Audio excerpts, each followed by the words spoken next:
may tanong si sis natin. Sabi niya, hello po, as lang po. February 27 po dumating ako dito. 12 days na po ako nagtatrabaho sa employer ko.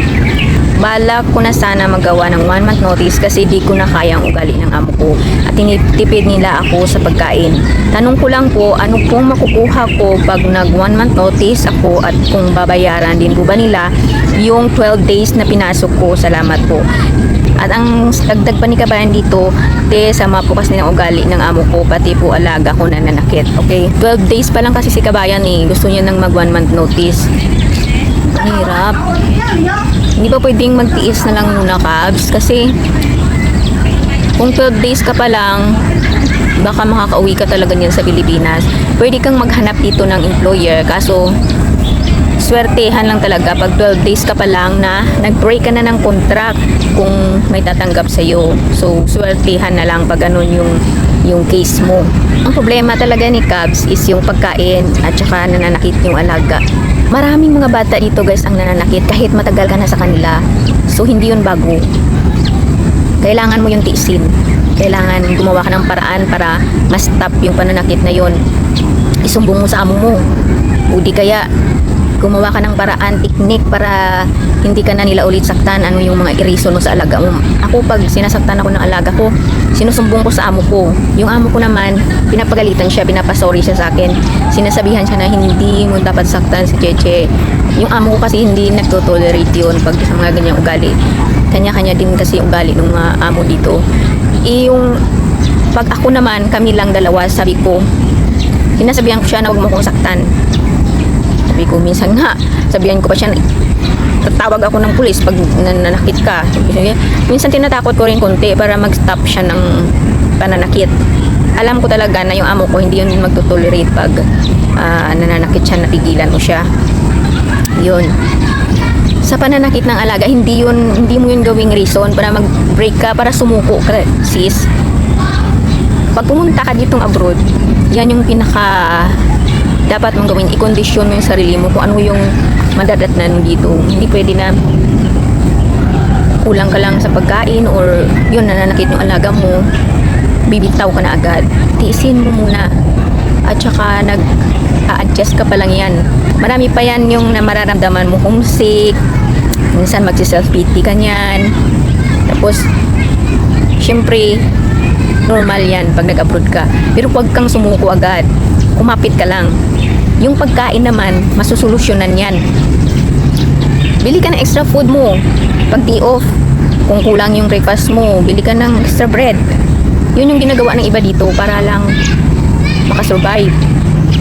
Kung hindi talaga matablan yung amo mo sa kung magsabi ka na not enough, yun. Okay lang yun. Mag-adjust ka na lang. Ikaw na lang muna mag-adjust. Hanggang sa katagalan yan, maka-adjust ka na yan. Magbabago rin yung mga amo. Pagbago ka pa lang, sa'yo talaga yung nakatutok. Ikaw talaga yan yung makikita parati. Pinagdaanan din namin yan lahat. Kasi minsanan ka lang dito makakita na pagdating mo okay na agad. Pagdadaanan mo lahat ng hirap muna. Bago ka mapag-adjust, alam mo na yung mga dapat gawin. Kaya ito, basahin natin. Pinost ko kasi sa Facebook, sa FB page ko. Basahin natin yung mga reaksyon ng mga sisi natin. Sabi ko kasi bigyan si Kabs ng encouragement, pero yung iba kasi masyadong ang sabi ni sis Heidi, laban lang kabayan, konting tiis lang, tapusin mo, sayang yung effort mo sa pag-apply, nandyan ka na. Ganyan din ako dati, pero ito, patapos na rin ang contract ko, 1 year and 8 months na rin sa wakas. Pag di enough ang food, konting tiis lang. Pag off mo, bili ka, ganun lang. Sabi naman ni sis Pilma, girl, tiis lang sa buhay OFW. Pag may tiyaga, may nilaga. Okay, 29 years na ako dito katulong, sabi niya. Sabi naman ni sis Main, tuloy lang ang laban sis, huwag susuko agad. Sabi ni sis Oya, ako nung bago ko dito sa Hong Kong, kagaya mo din, gusto ko nang umuwi. Wala pa ako 3 weeks, hirap ko din noon. Nananakit din alaga ko, araw-araw pa ako pinagpapalit ng bedsheet ng amo kong babae. Sabi ko sa sarili ko, tapusin ko ng 3 months, uwi na ako. Tapos nagsabi ako sa agency, sabi tiis ka lang. Gang ayun, natapos ko kontrata ko, bumait yung bata, inuuto ko lagi, may candy ako lagi sa bulsa. Gang bumait. nakuha ko na loob nila. Yun, sabi ni sis. Sabi naman ni sis Antofel, bakit ang mga bago ngayon, pansin ko lang, di na nakakatiis at di kaya magtiyaga sa trabahong pinapasok nila. Yung gusto ata nila haya-hayang buhay, gusto nila dito sa Hong Kong, kahit yung mga dito sa amin banda puro bago, ala pa isang linggo, ayaw na ayaw nila. Subukan muna, baka nag-adjust muna sila sa isa't isa sa pag-ugali. Meron sila kasi ganyan.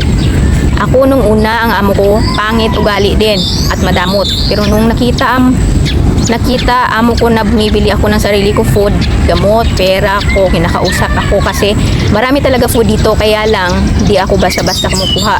Kung ala sinabi ang amo ko, kaya nung nakita na may binibili akong prutas, kinausap ako, sabihin o isulat ko daw ang gusto ko na pagkain at di niya daw alam kung ano gusto ko. Kaya kalauna, nagtagal din ako dito kasi suplada din itsura amo ko.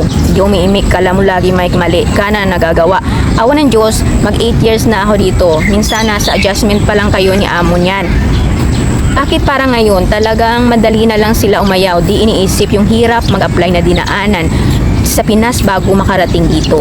Sabi ni sis natin. Sabi si sis Joanne, sa una lang mahirap, pag naka 3 months ka na basic na lang, gaya ko hanggat di na-terminate ko lang. Kakarating mo lang, sabi ni Sis Ann, kakarating mo lang, nag-adjust ka pa, nasanay kasi tayo sa Pinas na kahit mahirap, buhay parang easy lang sa atin. Alalahanin mo na nangangamuhan ka sa ibang bansa. Sa umpisa lang yan mahirap. Kailangan makuha mo loob ng amo mo. At sa mga tanong mo, wala kang makukuha kundi yung tinatrabaho at ticket. Tinarbaho at ticket lang. Wag mo sayang pagkakataon, nandito ka na, isip mo hirap mo nung nag-apply ka. Pala ngayon, nandito ka na. Tiis-tiis kahit kaming dekada na dumaan sa ganyan sitwasyon. Nung bago pa, good luck. Sabi naman ni Sis Rosin, naranasan ko ang magutom sa mga Chinese na amo sa Malaysia. Isang beses lang kakain, late pa. Kahit anong gawin ko, kumukulo ang tiyan ko sa Indomie na free nila. Nireklamo ko sa agency, tapos nalaman ko na 6 months na pala din nila ako pinapasahod kasi sabi niya sa akin sila daw mag-handle ng sahod ko para pag uwi ko, may pera ako kung magpapadala daw ako. Hindi lahat ng sahod ko, tiniis ko yun. Di ko lang matiis na yung tipirin ako sa pagkain. Dami trabaho mula 7 AM hanggang 10 or 9 ng gabi. Halos lahat ng sulok-sulukan, palinis sa'yo, laba, plancha, office pa nila. Dinadala ako para palinisin ang buong office nila. Kaya sobrang kumukulo ang tiyan ko sa gutom. Pag uwi ko ng 3 PM, linis ulit sa bahay nila. 2 time ako maglinis umaga, 7 to 9 AM. Office hanggang 3 PM hanggang gabi na yun. So may mas malala pa pala sa'yo, sis. May naglalaro sa likod. So, pero ito ha, yung i-hold nila yung sahod, huwag kang pumayag. Itong sabi ni sis, hindi yun pwede. Sabi ni sis Josephine, pag hindi mo kaya, maghanap ka na lang ng kaya mo na trabaho.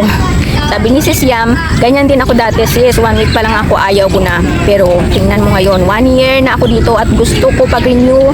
If sakali na ako pa din, gusto nila, laban ng sis. Sabi ni sis Dalida, umpisa mo pa lang yan, lahat ng amo may attitude. Kung di mo kaya ang una, paano sa susunod ang choice natin 1 month notice? Tiis din para sa pamilya. Kaya tayo nag-abroad, lalo ng gastos natin. Sabi ni sis Rose, kung mag 1 month notice ka ngayon, next month pagbababa mo sa amo mo. Kung sakali, magpasa ka ng letter sa amo mo o sa immigration. Bukas, March 12, sa April 12 ka po bababa. Tapos makukuha mo pa buo sahod mo sa March 27 at sa araw hanggang nabababa ka at ang one-way ticket mo pa uwi sa Pinas.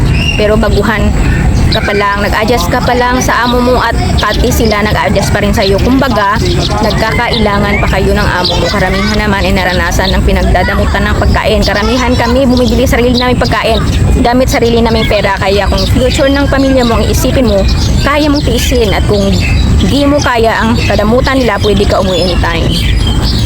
Sabi naman ni Sis Christy, sa umpisa lang yan, kabayan. Tibayan mo loob mo, laban ng talsa mo ng buhay. Yan. Sabi ni Sis Grace, malabo yan bilhan ng ticket ng amo kasi wala pang 3 months. Hindi pa nababawi kumbaga yung ginastos ng amo sa agency. 12, magpasa ng 1 month notice sa immigration. Dapat malakas yung reason niya kung bakit. Para hindi ma-question, dapat bago nag-abroad. Nag-isip muna dahil hindi masarap sa abroad. Ewan ko lang ha, kasi ang pagkakalam ko, ano talaga yan ng amo. ang ano natin, ticket natin pauwi. Kasi sila nag-ano sa atin dito papunta, sila din yan ang magsisend sa atin pauwi kung gusto natin mag-break ng contract. Then, ayun, ito may isa pa nag-comment sa isa ding comment. O, sabi ni Marisar, danas din namin yan, ganyan din na dati sa bago pa lang kami, mas malala pa nga, nakamatiis sila, hirap makahanap ng bago mo pag-break contract ka. Sabi ni sis. Sabi naman, sumagot si sis Antofil, kaya nga ako pinangarap ko talaga mag-Hong Kong noon pa. Kasi laki ng gastos noon, kaya di ako nakakapunta dito sa Singapore, Lebanon yan, napuntahan ko. Bago dito, awa ng Diyos, nakatagal sa amo. Sabihin nila, di ako magtatagal dito sa Hong Kong. At puro Terminator ang mga amo, awa naman ng Diyos, talaga mabait. Napuntahan ko, isang amo ako till now, kaya pray lang lagi, nag-adjust pa ang yan. Kasi di, ang amo, makisama sila ngayon, baliktad na. Amo na ata ang mag-aamo sa mga kunyang nila. Yon ang mga comment ng ating mga sisi. Salamat sa mga comment dito sa page. At least yung mga nakikinig at yung sisi makapag-relate sa mga comment dito. At sa mga balak pa lang pumunta dito, narinig niyo yung mga statement ng mga kunyang din dito sa Hong Kong, kung ano rin yung mga pinagdaanan nila dati. So, ibig sabihin, hindi lang kayo ang nakadanas niyan, pati ako. Lahat hirap, pagod, puyat, gutom, maranasan mo yan. So pag pumunta kang abroad, expect mo na yan, huwag kang mag-expect ng fairy tale. Kasi madali kang susuko pag ganyan. Expect the unexpected, sabi nga pag pumunta ka dito. Kaya pag ganun yung mindset mo, bago ka pumunta dito, matibay ka na. As in, hindi ka matitibag. Huwag kang sumuko yun. So, sa mga first timer dyan, na kumakapit pa, narinig nyo yun, di ba? Yung mga message ng ating mga kabayan. At sa mga gustong pumunta dito, expect nyo na yan ha, yung mga statement ng mga sisi natin. Expect nyo na yung hirap pagdating dito. Para mas lalo kayong tumibay. Mas lalo nyong ihanda yung sarili nyo. Kailangan matibay kayo emotionally, mentally, ano ba? Siyempre physically. At huwag nyo rin kalimutang spiritually para naman mas lalong tumibay yung faith nyo. Mas lalo kayong bigyan ng malakas na loob. Isipin nyo yung reason ba't kayo pumuntang abroad. Yun na lang. Huwag agad sumuko sa simpleng hirap. Kahit mahirap pa yan, huwag sumuko. Makaka-survive din. Lahat na andito na dumaan sa hirap, hindi sila sumuko. Tingnan nyo, nakasurvive naman, di ba? So yun lang for today's video guys. Thank you for watching.